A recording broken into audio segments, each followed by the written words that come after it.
다른 연말정산 영상 찾아봤는데 도대체 무슨 말인지 모르겠다. 왜 그렇게 어렵게 설명하는 거야? 라고 생각하셨다면 이 영상을 보세요. 딱 20분만 투자하면 여러분의 1년이 편해집니다. 여러분 안녕하세요. 고릴라즈의 오렌지입니다. 이번에 저희가 회심의 연말정산 컨텐츠를 준비했습니다. 바로 연말정산 뿌시기인데요. 연말정산 해보신 분, 안 해보신 분 다 계실 텐데 이번 영상에서는 연말정산을 한 번도 안 해보신 분을 기준으로 핵심만 쏙쏙 알려드리려고 합니다. 물론 전에 연말정산을 해보셨던 분들 중에서도 내가 연말정산을 제대로 잘하고 있는 건지 애매하신 분들 있죠. 그런 분들에게도 이 영상이 굉장히 도움이 될 거예요. 다른 거 안 보고 딱 이 영상만 보면 연말정산 클리어 할 수 있게 구성했으니까요. 조금 길이가 길어도 끝까지 시청해 주시고요. 사실 저희가 여러분 연말정산할 때 보시라고 정말 좋은 자료를 하나 만들었어요. 영상 속에 링크 넣어놨으니까 그것도 꼭꼭 확인해 주시면 좋겠네요.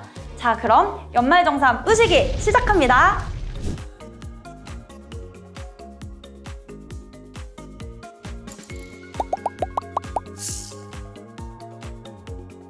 여러분, 친구가 여러분에게 연말정산이 뭐야? 라고 물어보면 대답하실 수 있으세요? 저도 영상 준비하면서 친구에게 물어봤는데 연말에 정산하는 거 아닌가? 그러더라고요.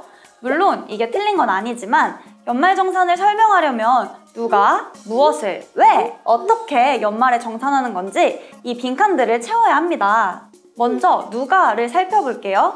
연말정산을 하는 사람은 바로 연말정산을 해야 하는 기간 동안 지금으로 치면 2021년 1월부터 12월까지겠죠? 바로 이 기간 동안 회사에서 세금을 뗀 급여를 받은 근로자가 연말정산 대상자입니다. 즉, 근로소득이 있는 사람이겠죠? 그럼 무엇을 정산하는 걸까요? 이건 진짜 쉽습니다. 바로 그 해에 내야 하는 세금을 정산하는 거죠. 대한민국에 사는 우리들은 원칙적으로 소득이 들어올 때마다 세금, 즉 소득세를 국가에 내야 합니다. 그런데 세금이라는 건 사람에 따라 계산이 다 달라요. 소득 구간마다 세금이 다르고 부양가족이 있는지 없는지에 따라 세금이 다르고 어떤 경로로 소득을 얻었는지에 따라 세금이 다르죠. 이거 매번 계산하려면 너무 번거롭고 힘드니까 국가가 대한민국의 수많은 회사들에게 대충 이 정도 버는 애들한테는 너네가 대신 이 정도 세금 떼서 줘 하고 시킵니다. 그러면 회사는 딱 그 기준대로만 세금을 뗀 후에 그걸 국가에 넘기고요. 남은 급여를 근로자들에게 지급하는 거죠. 급여 명세서를 보면 이렇게 국민연금, 건강보험료, 고용보험료, 장기요양보험료, 소득세, 지방소득세 이런 것들이 빠져나가는데요. 여기서 4대 보험은 일단 논외로 하고 소득세와 지방소득세를 먼저 떼는 게 보이시죠? 이걸 바로 원천징수라고 합니다. 그런데 원천 징수된 세금은 앞서 말했듯이 대충 계산한 거라서 부정확합니다. 이게 바로 우리가 연말에 세금 정산을 해야 하는 이유죠. 국가는 세금을 너무 많이 뗐으면 돌려줘야 하고 덜 뗐으면 가산세라는 이름으로 세금을 더 떼어가야 합니다. 그런데 국가가 정확한 계산을 하려면 필요한 자료를 우리가 제출해줘야겠죠? 나 소득 얼마 있음, 이렇게 돈 벌었음, 나 부양가족 있음, 나 월세 냄 이런 걸 증빙하는 자료를 모아서 국세청에 제출하는 게 바로 종합소득세 신고입니다. 그런데 국민 개개인이 자료 바리바리 싸들고 세무서 가서 한 명씩 종합소득세 신고를 한다고 생각해보세요. 진짜 번거롭고 복잡하겠죠? 그래서 근로소득에 관련된 내용만큼은 회사가 직원들에게 자료를 받아서 그걸 한 번에 국세청에 제출하는데 이게 바로 연말정산을 하는 방식입니다. 자, 이제 정리하자면 연말정산이란 근로소득이 있는 사람이 당에 납부해야 하는 세금을 원천 징수된 세액은 부정확하니까 정확한 세액 계산을 위한 자료를 회사를 통해 국세청에 제출하는 방식으로 연말에 정산하는 것입니다. 더 정확하게 말하면 회사가 연말정산을 대신 해줄 수 있게 우리가 필요한 서류를 잘 모아서 주는 거죠.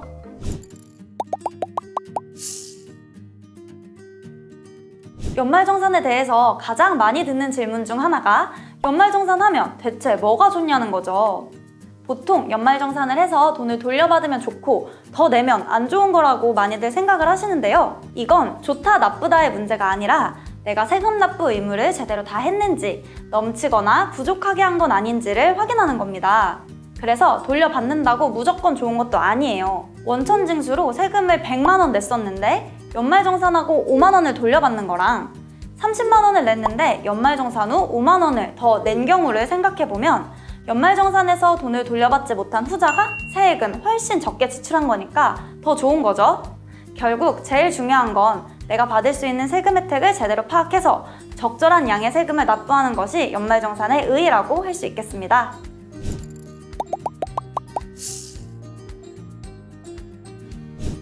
그런데 사실 많은 분들이 자기가 어떤 세금 혜택을 받을 수 있는지 잘 모르세요. 여기서 세금 혜택이라는 건 바로 소득공제와 세액공제를 말하는 건데요. 공제는 쉽게 말해 뺀다는 의미입니다. 소득공제로 말할 것 같으면 예를 들어 100만 원을 벌었는데 70만 원을 번 걸로 쳐주고 그 금액에 대해서만 세금을 매기는 거고요. 세액공제는 대표적인 예로 월세 세액공제가 있어요. 월세의 일정 비율에 해당하는 금액만큼 세금에서 빼주는 혜택이죠. 세액공제는 원래 내야 할 세금을 일부 빼주는 겁니다. 이런 소득공제와 세액공제 항목들이 진짜 많은데 그 항목들이 뭔지, 내가 그 항목에 해당하는 사람인지는 스스로 알아서 하나하나 살펴야 합니다. 국가는 사실 국민 한 명 한 명이 어떤 소득공제와 세액공제 요건을 충족하는지 별로 관심이 없어요. 국가 입장에서는 세금을 빼주는 게 좋은 건 아니잖아요. 하지만 국민은 국가에게 나 이런 요건을 충족하니까 소득공제, 세액공제 해줘! 라고 요구할 권리가 있습니다.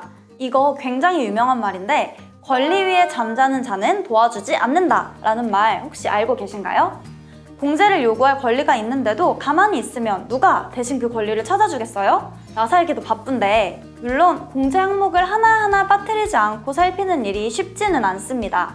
그래서 저희가 여러분을 위해 열심히 준비한 게 있는데 바로 소득공제, 세액공제 항목 체크리스트입니다. 지금 위에 뜨는 링크 보이시죠? 저희가 더보기란과 고정 댓글에도 이 연말정산 체크리스트 링크를 남겨놓을 건데요. 일단 이번 연말정산 일정을 한눈에 확인하실 수 있게 정리했고요. 보통 연말정산 때 제출해야 되는 서류를 빠뜨리지는 않았는지, 기본적인 소득공제, 세액공제 항목은 뭐가 있는지 체크해보실 수 있게 리스트를 쭉 만들었어요. 내가 이 항목에 해당되는 것 같다 하면 연말정산에서 공제를 받으실 수도 있어요. 다만 항목별로 충족 요건이 있으니까 자신의 상황이 공제 대상 기준에 부합하는지 꼭 확인하셔야 합니다. 그리고 중요한 점, 이번 연말정산에서 달라지는 세법 개정 내용들도 저희가 계속 발빠르게 업데이트 할 테니까요. 정말 알짜배기만 꾹꾹 눌러 담은 자료입니다. 이 자료 꼭꼭 확인해보세요.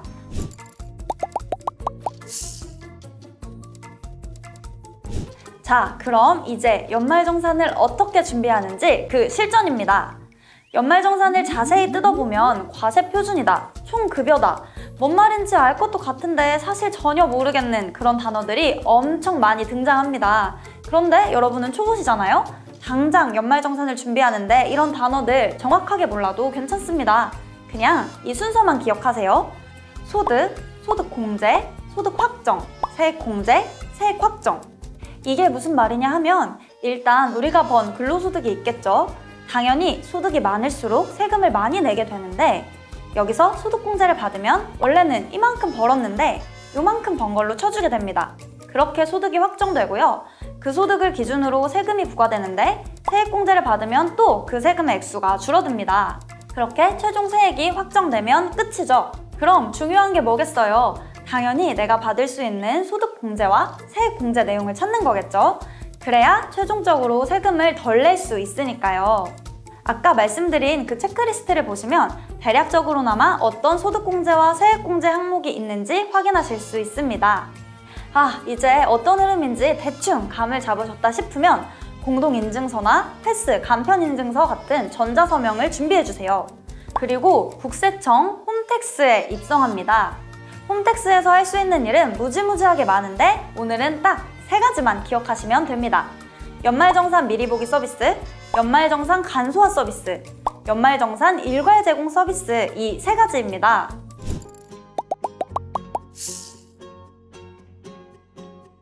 먼저 연말정산 미리보기 서비스. 이 서비스는 보통 10월 말에서 11월 초에 시작하는데요. 내 소득과 신용카드, 현금 등의 사용 내역을 한 번에 볼 수 있는 서비스입니다. 일단 한 해가 다 끝나지 않았기 때문에 1월부터 9월까지는 실제 자료를 불러오고요. 10월부터 12월까지는 대충 예상되는 지출금액 같은 걸 입력해서 신용카드 소득공제 금액이랑 세액이 얼마나 절감될지를 미리 확인해 볼 수 있어요. 그런데 이걸 미리 보기까지 해야 돼? 12월 지나서 확정되면 그냥 하면 되지 라고 생각하시는 분들 분명 계시죠? 이게 연말정산을 미리 연습하는 거랑은 조금 개념이 달라요. 미리 보기 서비스는 연말정산 할 때까지 남은 약 2달의 기간 동안 절세를 할 수 있는 마지막 기회를 주는 거라고 볼 수 있습니다.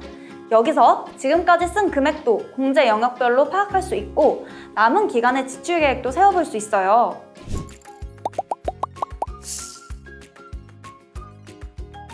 두 번째는 연말정산 간소화 서비스입니다. 이건 많은 분들이 적어도 들어본 적은 있는 서비스일 거예요. 보통 회사에서 연말정산 기간이 되면 안내 메일이 날아옵니다. 연말정산 해야 하니까 너가 소득공제나 세액공제 요건 충족시킨 거 있으면 그 증명서류를 내라는 거죠. 원래는 그 증명서류를 영수증 발급기관에 다 연락해서 일일이 받아와야 해요. 그런데 국세청이 그냥 내가 너 대신 발급기관에서 자료 받아다 줄게 한 거죠. 이거 완전 특급 서비스 아닌가요? 다만 문제가 조금 있는데 일부 누락되는 영수증도 있거든요. 지금은 되는데 안경이나 렌즈산 영수증 같은 게 그랬어요. 의료비도 늦게 반영되기도 하고요. 그래서 혹시라도 간소화 서비스에서 조회가 안 된 영수증이 있는지 실제 내 소비 내역과 비교해서 꼼꼼히 살피는 게 중요합니다. 만약 간소화 서비스에서 조회되지 않는 공제 자료가 있다. 그럼 이제 그건 직접 영수증이나 증명서를 떼서 제출해야 합니다.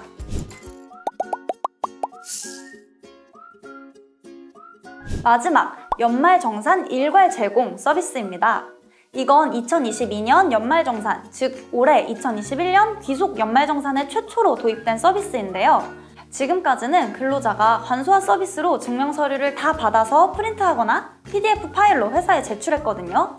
국세청이 근로자에게 증명서류를 전달하면 다시 근로자가 회사에 증명서류를 전달하는 방식이었죠. 그런데 이것도 번거롭다. 그냥 국세청이 근로자 생략하고 바로 회사로 서류 쏠게. 이게 바로 일괄 제공 서비스입니다. 일괄 제공 서비스를 원하시는 분들은 첫째, 회사에 먼저 간소화 자료 일괄 제공 신청을 하고 회사에서 홈택스에 신청자 명단 등록을 완료하면 둘째, 홈택스 들어가서 일괄 제공 서비스 신청한 거 확인하고 동의까지 해야 합니다. 이게 좋은 점이 간편한 것도 간편한 건데 회사에 보여주기 싫은 민감한 정보가 있으면 미리 삭제할 수도 있거든요. 이거 신청하신 분들은 나중에 추가 자료나 수정 자료만 따로 회사에 제출하시면 됩니다. 자, 여러분 여기까지 잘 따라오셨으면 이제 여러분들도 연말정산 제대로 하실 줄 아는 거예요. 이제 아주 잘하실 거예요. 자, 박수! 와!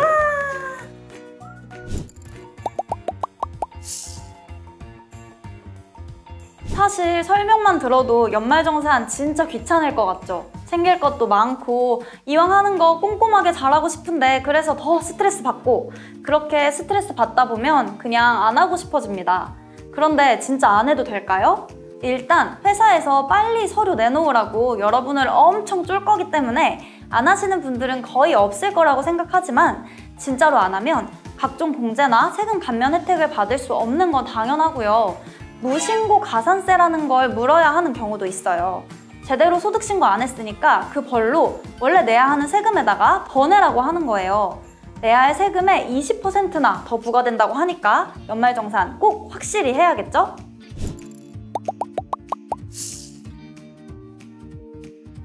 그런데 그냥 안 한 분들 말고 바쁜 인생을 살다가 깜빡하고 못하신 분들도 계세요. 이런 분들은 5월 종합소득세 신고 기간에 하시거나 이때마저 놓쳤다 하면 기한 후 신고라는 걸 이용하시면 됩니다. 또 연말정산을 하긴 했는데 깜빡하고 누락한 공제 항목이 있을 때는 경정 청구라는 걸 이용하면 되니까 여러분들 실수 좀 했다고 우울해하실 거 없어요. 항상 만회할 방법은 있습니다. 하지만 괜한 가산세를 물지 않으려면 연말정산 기간에 꼼꼼하게 잘 챙겨서 3월까지 모든 걸 끝내는 걸 추천드려요.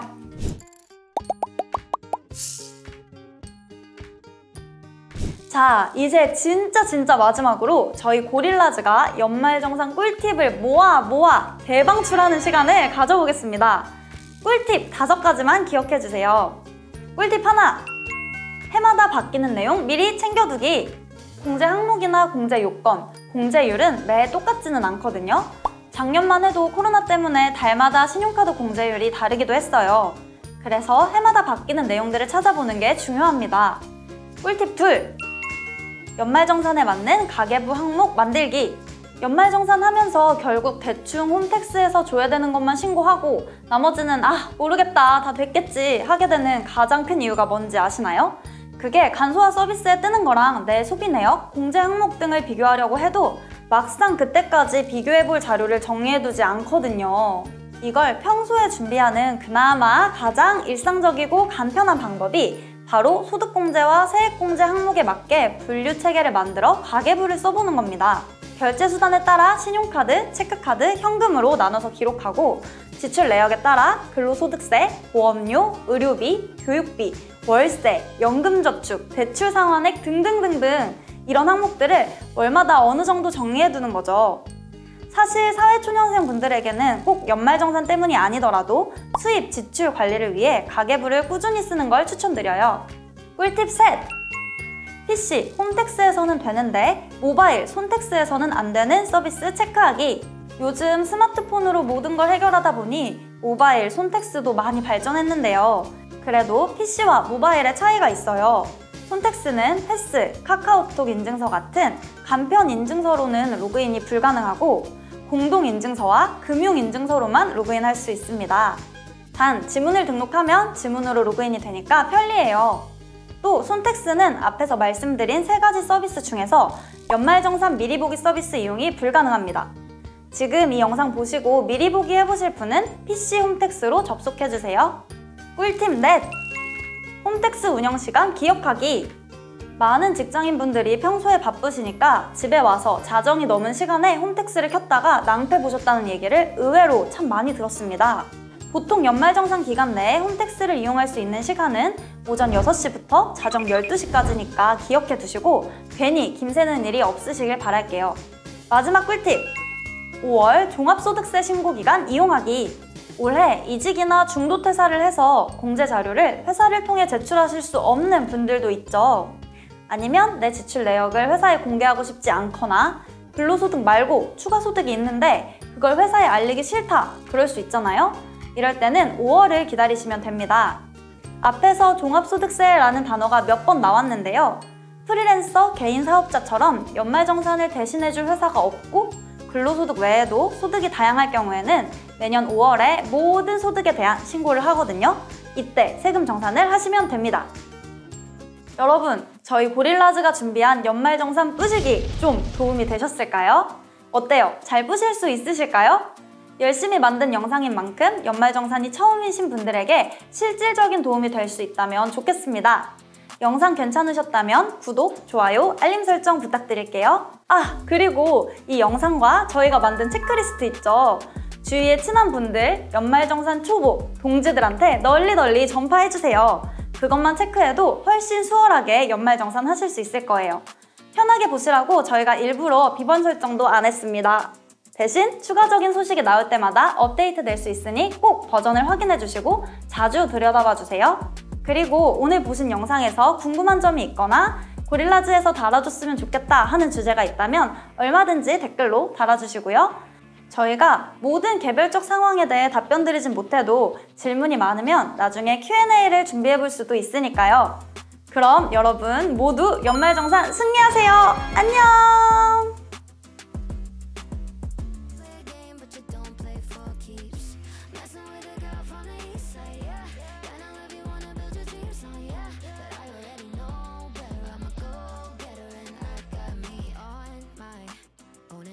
Anytime, chasing a ghost who don't try.